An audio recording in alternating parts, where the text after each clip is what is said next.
जय हिंद दोस्तों, आशा करते हैं आप सभी स्वस्थ और मस्त होंगे और आप सभी को आपके अपने अध्ययन केंद्र समापन विद्यापीठ में तहे दिल से स्वागत है।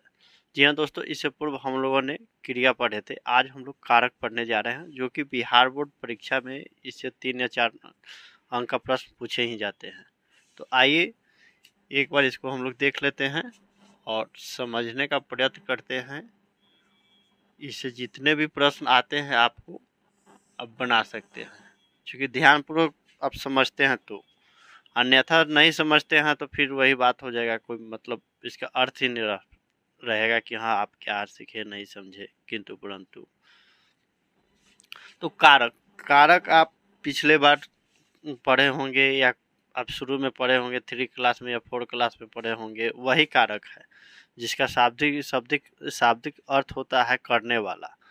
कारक वही कारक है, वही कारक चिन्ह है, वही सात विभक्ति है, मतलब कोई परिवर्तन नहीं हुआ है। लेकिन इसको अभी हम लोग जो पढ़ेंगे कक्षा 10वीं अथवा 12वीं के दृष्टिकोण से, तो थोड़ा सा हम लोग को बृहद जानकारी ग्रहण करने की आवश्यकता है। कहने का अर्थ हो गया कि हमसे परिभाषा भी पूछा जा सकता है, अथवा कहीं इसका उदाहरण रहेगा और कहीं उसका चिन्हित किया जाएगा कि इसमें कौन सा चिन्ह का प्रयोग किया गया है। बात समझे ना? तो आइए एक बार इसको समझते हैं, इसका परिभाषा क्या कह रहा है।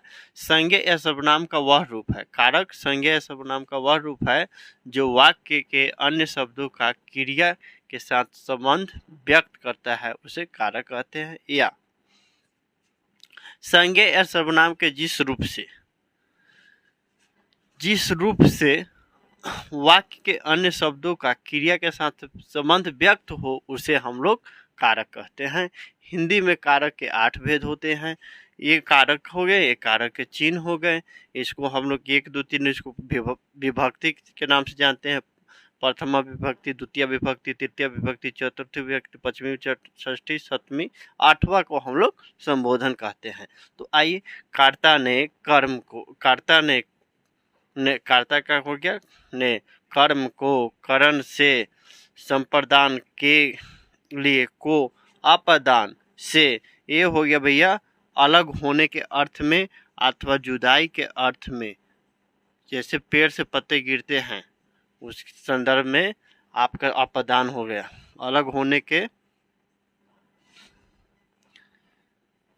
के संबंध में या जुदाई के अर्थ में।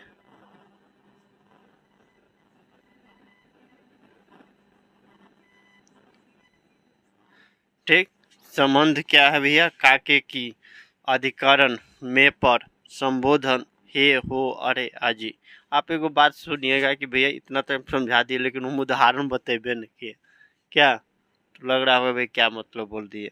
जैसे हो गया, शिकारी ने शेर को मारा, पुलिस ने चोर को पकड़ा, डॉक्टर ने मरीज को बचाया, पेड़ से पत्ते गिरते हैं, इत्यादि। ये सब कारक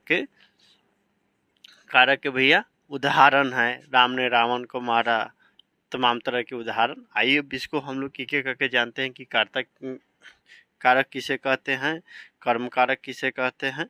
सभी को हम लोग बारीकी से समझते हैं। तो एक बार इसका स्क्रीनशॉट ले ले भैया।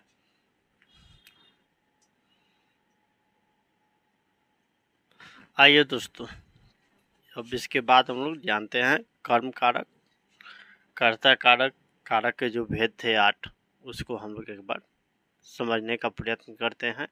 देखिए, इसमें ज़्यादा घबराने की बात नहीं है, क्योंकि आप इसे पहले से ही परिचित हैं। थोड़ा सा ध्यान दे देना है और एक बार रिवीजन कर लीजिए 2 से 3 दिन के बाद। उसके बाद डायरेक्ट एग्जामिनेशन हॉल में। कर्ता कारक, तो कर्ता कारक का सबसे प्रथम भैया चिन्ह क्या हो गया? ने। तो जो वाक्य में क्रिया अर्थात काम को करता है, उसे कर्ता कारक कहते हैं। जैसे बच्चों ने क्रिकेट खेला, शिक्षक ने बच्चों को पढ़ाया, हम लोगों ने हिंदी पढ़ा, इत्यादि। इसमें ध्यान देने की बात क्या है भैया कि ने विभक्ति चिन्ह का प्रयोग वर्तमान काल, भविष्य काल एवं अकर्मक क्रिया के साथ नहीं होता है, याद रहे। कर्ता कारक का जो चिन्ह है वो मतलब ये विभक्ति चिन्ह जो है वर्तमान काल, भविष्य काल एवं अकर्मक क्रिया के साथ नहीं होता है। जैसे सोहन जाता है, सोहन जाएगा, क्या मतलब यहाँ थोड़ा सा भी ने चिन्ह लगा, थोड़ा सा भी पता नहीं चल रहा है। दूसरा देखिए भैया, कर्म कारक, इसका है कर्ता चिन्ह, इसका चिन्ह है को, कारक चिन्ह। वह वस्तु या व्यक्ति जिस पर क्रिया का प्रभाव पड़ता है उसे कर्म कारक कहते हैं। वह वस्तु या व्यक्ति जिस पर क्रिया का प्रभाव पड़ता है उसे कर्म कारक कहते हैं। जैसे बच्चों ने बिल्ली को पकड़ा, वकील ने सबूत को पकड़ा, इत्यादि। नोटिस में ध्यान देने की बात क्या है, को विभक्ति चिन्ह का उपयोग निर्जीव कर्म के साथ नहीं होगा। को विभक्ति चिन्ह जो है उसमें निर्जीव कर्म के साथ नहीं होगा। जैसे कि उसने आम खाई, इसमें कोई पता नहीं चल रहा है। अपवाद हो गया, निम्नलिखित शब्दों में से कोई शब्द आए तो उसमें कर्म कारक का प्रयोग होता है। जैसे दूध से दूहना, ची से चुनना, याचना, दंड, दंडित करना, पकाना, बोलना, ले जाना, चुराना, बुलाना, भगाना, सुलाना, कोसना, पुकारना, जमाना आदि। जैसे गत्यार्थक योग जाने के अर्थ में, जाने के अर्थ में। अब देखिए इसका उदाहरण जैसे बता दिया जाए, ये सब शब्द हो गया, मतलब इसका उदाहरण हम यहीं पर लिख देते हैं ना। देखिए यहाँ पर इसका उदाहरण जब हम लिखते हैं तो आपको पता चलेगा कि रोहन गाय से दूध दूहता है।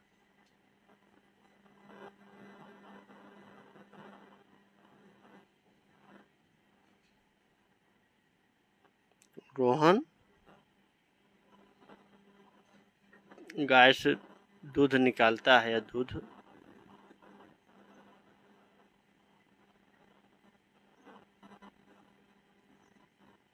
दूहता है। ये क्या हो रहा है, पता क्या चल रहा है कि रोहन जो है ना कि दूध कहाँ से निकलता है या दूहता है, गाय से। और हो गया कि माताजी खाना पकाती है, तो कहाँ माताजी रसोई में खाना पकाती है।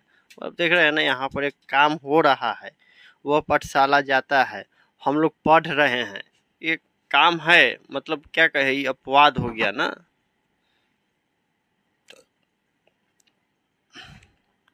मैं उम्मीद करता हूँ समझ में आएगा। ये कर्म कारक से कि इतना तो जटिल नहीं पूछता है ये। अगर अब इसके बाद अब क्या बोलते हैं, इंटरमीडिएट के बाद अब स्नातक करेंगे ना तो परीक्षा जो होता है ना, इंट्रेंस टेस्ट वाला जो होता है ना, उसमें कहीं कहीं पूछा जाता है, तो वहाँ पर थोड़ा सा ध्यान देने की आवश्यकता है।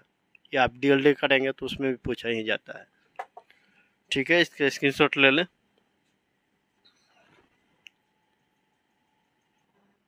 आइए दोस्तों, अब हम लोग जानते हैं करण कारक, कारक का तीसरा भेद जो कर्म कारक है। इसका चिन्ह होता है से या द्वारा।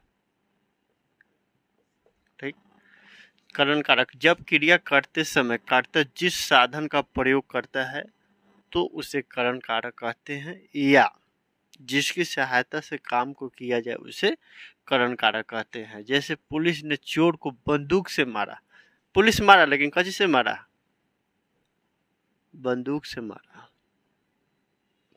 वह कलम से पत्र लिखता है, वह विद्यालय साइकिल से जाता है, इत्यादि। संप्रदान कारक से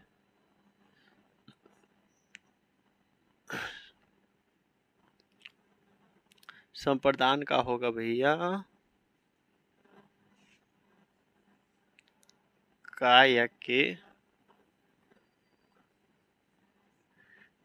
के लिए होगा संप्रदान,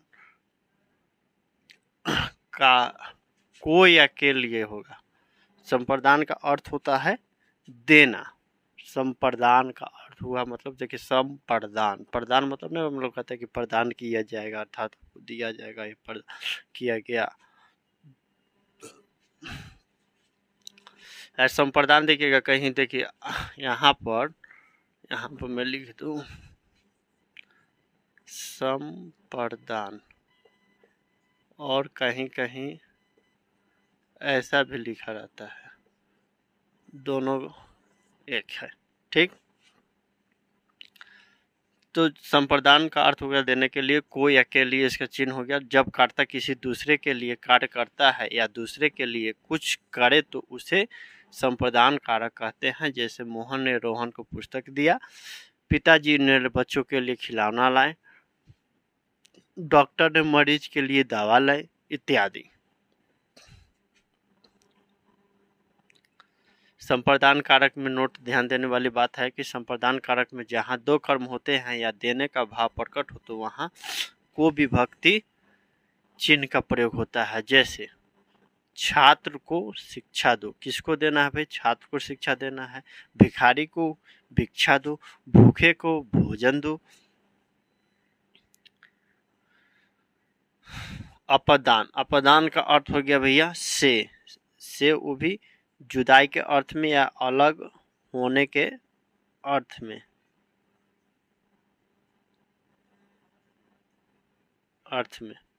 जिस क्रिया से एक वस्तु से दूसरे, जिस क्रिया से एक वस्तु से दूसरे वस्तु, एक वस्तु से दूसरे वस्तु, एक वस्तु से दूसरे वस्तु अलग होने का भाव प्रकट हो तो उसे अपदान कारक कहते हैं। जैसे पेड़ से पत्ते गिरते हैं, गांव से विद्यार्थी शहर आ रहे हैं, क्या हो रहा है? अलग हो रहे हैं। विद्यालय से छात्र घर आ रहा है, इत्यादि। गंगा हिमालय से निकलती है, इत्यादि। अपवाद, जहां दो व्यक्तियों या वस्तुओं की तुलना की जाए वहां पर देखिए अलग नहीं होता है ना। जैसे सोहन मोहन से अधिक सुंदर है, श्याम श्याम सोहन से अत्यंत ईमानदार है, नेक है, इत्यादि। क्या मतलब? अलग नहीं हो रहा है लेकिन तुलना की जा रहा है। अपवाद मतलब क्या हो गया? मतलब उसको छोड़कर।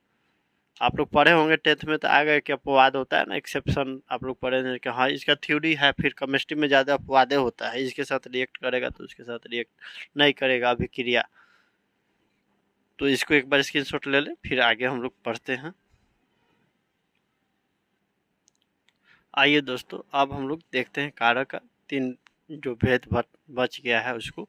संबंध कारक, संबंध कारक का भैया कारक चिन्ह था का, के, की, रा, रे, री। संबंध था उसका। जब किसी संज्ञा या सर्वनाम का संबंध किसी दूसरे संज्ञा या सर्वनाम के साथ हो तो उसे संबंध व कारक कहते हैं। मतलब क्या है? एक व्यक्ति का दूसरे व्यक्ति से जब संबंध होता है तब उसको वहां पर कारक, संबंध कारक चिन्ह का प्रयोग किया जाता है। जैसे वह कार मोहन का है, मतलब मोहन और कार में रिश्ता क्या है कि एक दूसरे का है। कह सकते हैं ना कि कार का मालिक रोहन है, या रोहन का कार है, वह मोहन का कार है। पृथ्वी सौर मंडल का एक ग्रह है। बिहार भारत का एक राज्य है। मतलब एक दूसरे से संबंध को स्थापित करना, वहां पर संबंध कारक का प्रयोग किया जाता है। अपवाद में जहां पर कोई वस्तु किसी को सदा के लिए न दी जाए, सदा के लिए न दी जाए मतलब हमेशा के लिए न दी जाए। जैसे हम लोग धोबी उबी को कपड़ा देते हैं धोने के लिए, तो हमेशा के लिए थोड़ी देते हैं। या कोई ऐसा सामान हो गया बनाने उनाने के लिए देते तो हमेशा के लिए नहीं ना देते हैं। तो वहां पर संबंध नहीं है लेकिन वहां पर भी प्रयोग होता है बाद में। देखिए, रोहन धोबी को कपड़ा देता है,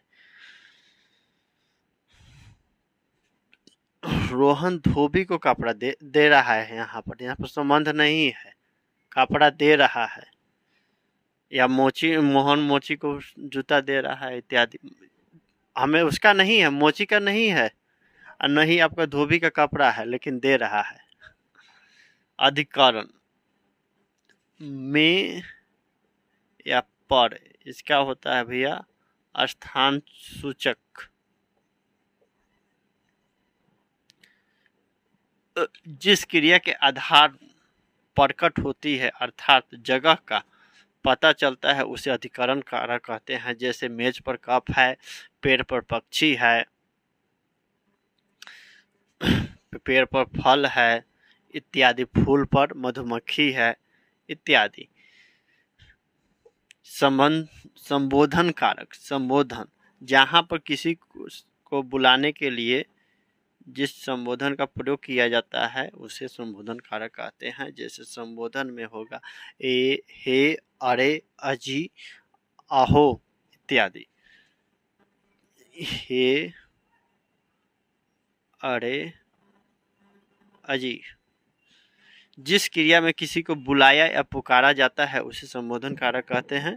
जैसे अरे रोहन पढ़ने आओ, अरे बालक यहाँ आओ, अरे बालिके ये क्या कर रहे हो। संबोधन क्या किया जा रहा है, मतलब एक संबोधन चिन्ह का प्रयोग किया जा रहा है, संबोधित किया जा रहा है, उसी को हम लोग संबोधन कारक कहते हैं। तो कारक का अर्थ क्या होता है भैया? शाब्दिक अर्थ हो गया करने वाला। कारक के कितने भेद होते हैं? 8 भेद होते हैं। कर्ता ने कर्म को करण से पढ़ लिए, और हम लोग अभी पढ़े संबंधवाचक कारक, संबंध कारक, अधिकरण कारक, संबोधन कारक। 8 था, 8 हम लोग पढ़ लिए। तो मिलते हैं अगले क्लास में, तब तक मुझे याद दीजिए। जय हिंद, जय भारत।